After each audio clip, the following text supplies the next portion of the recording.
I want as many high-earning people as possible living in this country and paying as much tax as they legally have to. Nigel Farage said substantial tax cuts were now not realistic at this current moment in time, as he pledged Reform UK would lead the most pro-business government in modern history. He was using a speech in London to promise sweeping deregulation, saying the UK had squandered Brexit. Natasha Clark is LBC's political editor who was listening in. So why the ditching of those promises now, Natasha?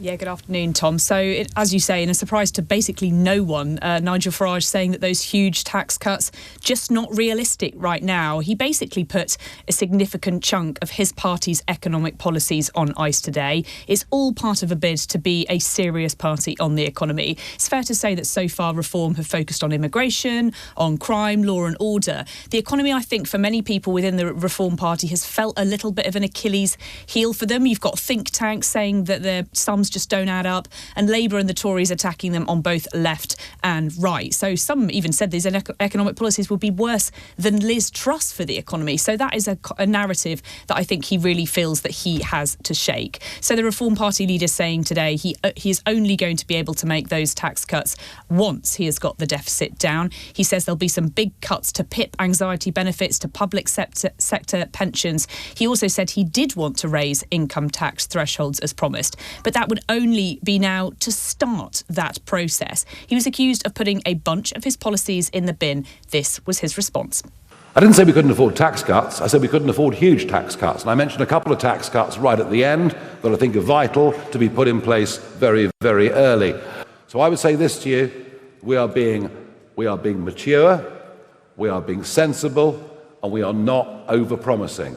But for us not to take account of the dire state of our public finances, that I think would be irresponsible. We are mature, we are not over-promising. That is the message that Nigel Farage wants you to take. He, however, was unable to commit today to keeping the triple lock. He suggested the national minimum wage may be too high for younger workers, and had essentially, as you just heard just there, said he had no idea what the economy would look like in the run-up to the election. So wiping the slate a bit clean today, all but starting again in a bid to show that Reform can, he says, be trusted on the economy. The problem is, Tom, he's obviously already made a huge load of these huge promises. That is the beauty of opposition. I think he'll be banking that we will have all forgotten this by the time of the next election, and that he can shake off this accusation that politicians are the same and making these big promises that he just can't keep. Yes, and those promises were made in what they called a contract with the British people at the last election, a contract which by the end of the campaign had his face on it, well, exactly. but which he attempted in an interview the other day to try and disown, saying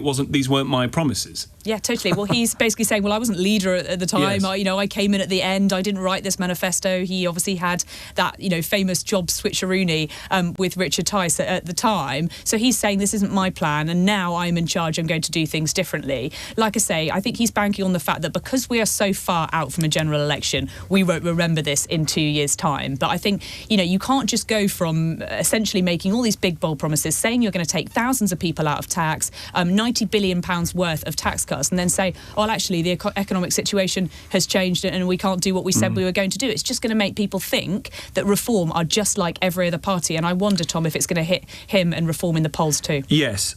So he's talking about not knowing enough about the future in order to make promises on tax, but giving an assessment of the future that leads him to believe that there might be a general election in 2027. Run us through his thinking on that. Yeah, so his thinking is basically that he feels that the economy is so precarious, and essentially the bond markets and the gilt markets, which we know are already basically at the highest levels that they've been in some time. He feels that this is just not going to last. He feels that at some point there is going to be an economic bang moment where this Labour government will be unable to get through a budget, will be unable to pass something major. And I think he is accurately reflecting there are some concerns within people in the city that genuinely think that this government is too, timid or unable to get things past that backbenchers. We saw that with the welfare rebellion, that the Labour Party just does not want to entertain the idea of cuts to the state. Nigel Farage thinks that we are not heading for an election in 2029. He does not think it's going to last that long. However, I think the reason he's saying that is probably partly to cheer up his supporters, to try and get candidates ready, to try and get a party in place ready to go into government. So I think it's potentially a little bit cynical on his behalf about why he is saying this message too, Tom.